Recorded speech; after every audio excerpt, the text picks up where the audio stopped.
citizens of the world. We are anonymous.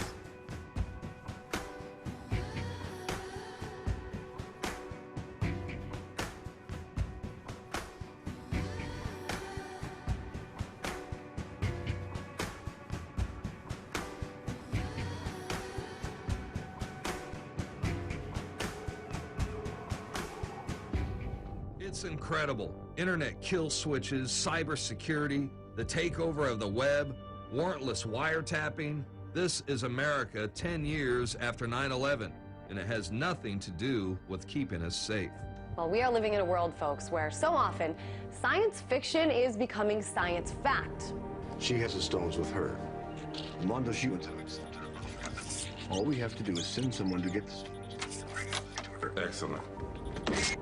There's this guy, defense contractor, that works for Opcoast. They're at Point Pleasant, New Jersey. Who is doing this? Who's actually doing this? He's been experimental. Well, yeah, you tell me what he's been experimental. Well, he took a bunch of cockroaches and he hooked up little radios and microphones and all sorts of circuitry to these little bugs. And the plan is you can get these cockroaches in there, pick up sounds on the microphone, then they take it, they transmit it back to the radio, go someplace else. 10 years ago, biometrics, robotic spies, and state surveillance were the makings of a sci-fi flick starring Tom Cruise. Set up a perimeter and tell them we're en route. Today, many scenes from the Hollywood blockbuster Minority Report have arguably become an American reality, with life ominously imitating art. You're walking down the street, and the camera that takes a picture of you is able to compare it through facial mapping, is able to compare it to your driver's license photo or some other photo, maybe a mugshot, maybe a surveillance photo, and say, all right, Marina was on the corner of 42nd and 8th at 3 o'clock last Saturday. It almost looks like a scene from the science fiction movie Minority Report. A New Jersey city is going to start marking people with a red light before they might commit a crime. The police chief in East Orange is embracing it as the latest pre-crime law enforcement technique. The directed red lights will be attached to existing surveillance cameras and can shoot a light beam a full city block away. Every patrol car gets a live feed from all the city's surveillance cameras. Sitting uncomfortably? Good. Feeling hot flashes across your face? Great. Involuntary facial movements? Nice. Let's begin. Some people can beat the old-fashioned polygraph test, so the lie detector's getting a makeover. No more wiring up suspects to complicated equipment, just 2 cameras hidden from view. One watching for odd facial tics, the second camera a thermal one searching for signs of someone getting hot under the collar. Scientists hoping to put it to work in the next couple of years. So this is straight out of Minority Report. The government is now testing something known as future attribute screening technology. It's basically a piece of technology that would monitor every single aspect of your body to decide whether or not you could possibly commit a crime in the future. So understand what's happening. FAST stands for Future Attribute Screening Technology. Future attributes, not the attributes you have now, the attributes you're gonna have and will be punished for later. It will monitor, among other things, body movements, voice pitch changes. It'll also look at eye movements, body heat changes, and breathing patterns. And they're gonna use all this information to try to predict whether or not you're gonna commit a crime in the future, okay? So watch out how you move your eyes, and if you're breathing too hard, it might cause you a problem. Look, we're not kidding around, okay? And this sounds like something that can't happen, but it can. It's incredibly real. Some critics say this is nothing more than the watchful eye of Big Brother, keeping track of your every moment. Your attention, please. That voice you hear, your attention, please, came from this street light. Please stand by for a public safety announcement. LED video screens and cameras add to the wireless infrastructure that is remotely controlled. This is a security alert. And it even counts people for police. When I come into view of that streetlight, when I look at that camera, the person on the other side sees the white specks and the black marks, sensing that somebody's there. And if they want, they can even take my picture. The system is also capable of recording conversations, and by spring of next year, there is a good chance you could see them popping up in your city. The first of these light poles will sit on 10 Mile Road just east of Orchard Lake Road. Harwood already has orders from cities across Metro Detroit, Chicago, Pittsburgh, and he's working with Homeland Security. Federal grants to your local town, talking light poles, but also light poles that you don't know are listening to you, all going back to a central system.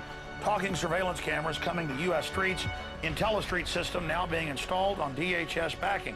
We know governments are quietly using face scanning cameras on street corners and in airports, and they have license plate scanners. Like everybody else on television, you see it, you know the technology's out there. Sensors attached to the top of patrol cars instantly read the license plates of all vehicles the car passes. A monitor shows a picture of the car owner and whether they are on any lists, whether that's a terror watch list or they have an outstanding parking ticket. It scans, I average about between 1,500 and 2,000 license plates a day. And since it's always scanning, I can plug that in and it'll tell me where that vehicle's been seen. It'll show me each time it's been seen if I've run into it multiple times.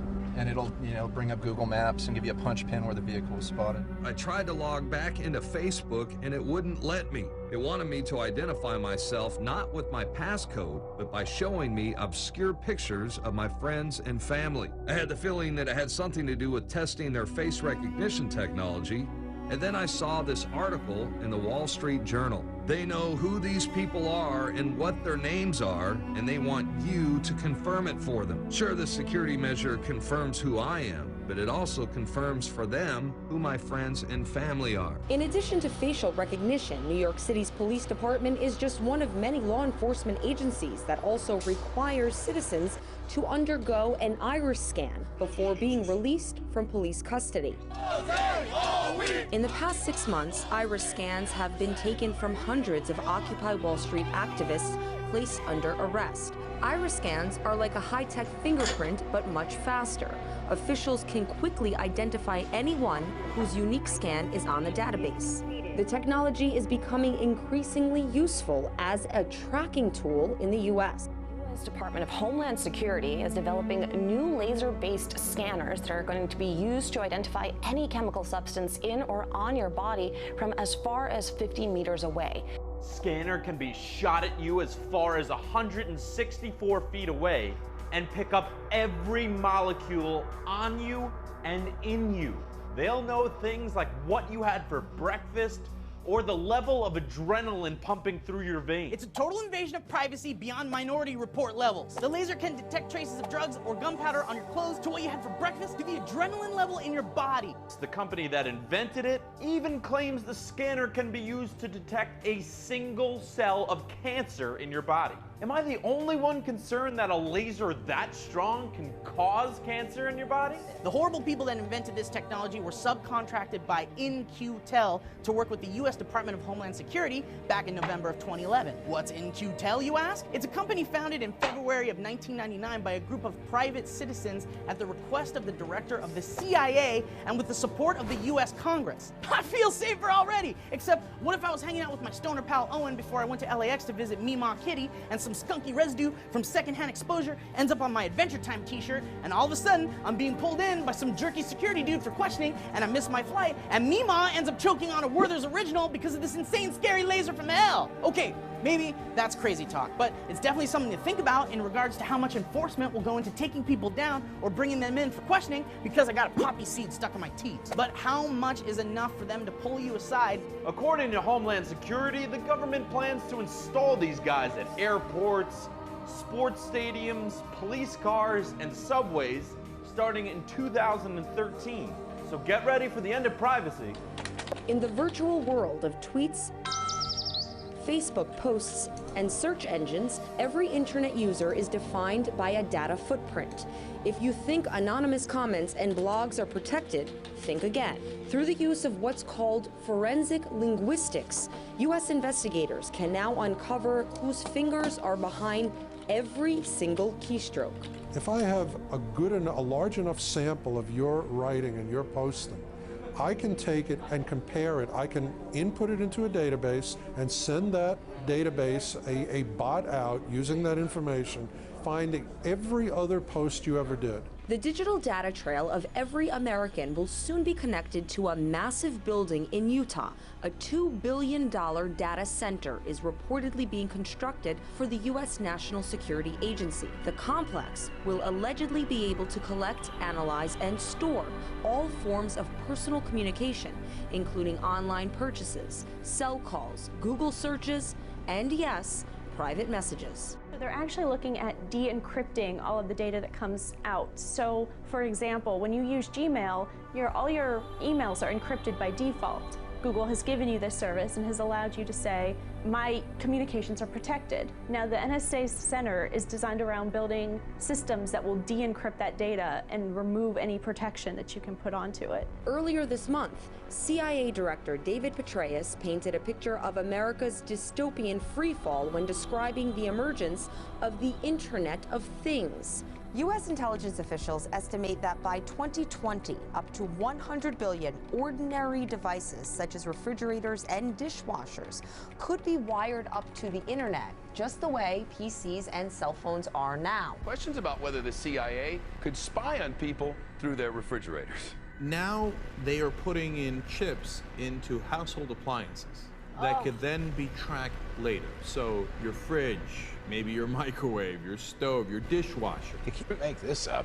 I saw this. I thought it was one of these crazy emails that we all get in this business. Some blogger. From over the weekend, but he said it, and he's the director of the CIA. The CIA is not supposed to collect evidence or do anything in the United States. That's the job of the FBI. Folks, it's illegal for the CIA to even operate domestically. Now, the CIA isn't supposed to work inside the United States. Oh, that's long gone. They claim because of an interpretation of a 2008 law that was passed, the Foreign Intelligence Surveillance Act, they say, no, because of the way that it got amended in 2008, it's okay. The CIA can go nuts inside the country, and they can track all of your household appliances, let alone everything else, and they can track American citizens as long as you're a person of interest. In the old days, a person of interest was supposed to be somebody who's a terrorist. In the new days, innocent American citizens, on the odd chance they might at some point do something wrong. They need a search warrant for that, don't they? Yes, they do. The government needs a search warrant to come in your home. But, you know, if they could come collect whatever they want illegally, unless they use it to try to prosecute or to try to affect some end, we might never even know. That's the regrettable and sad part about this. Unless the evidence that they obtain is used in court or in some public way, we will never know what they have obtained from us. The CIA doesn't know when you're going to go buy a refrigerator or a microwave, right? So they're going to put these chips in all of the appliances. Yes.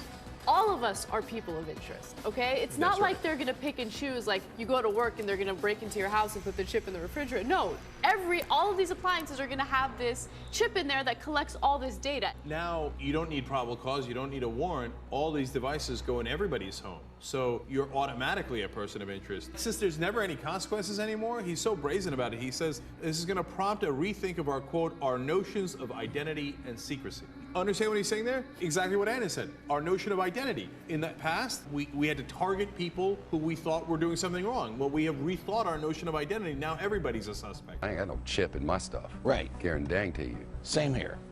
As far as you know. As far as I know, you're right. I mean, that's the troubling aspect of this. We don't know where the computer chips are, and we don't know who in the government is doing what.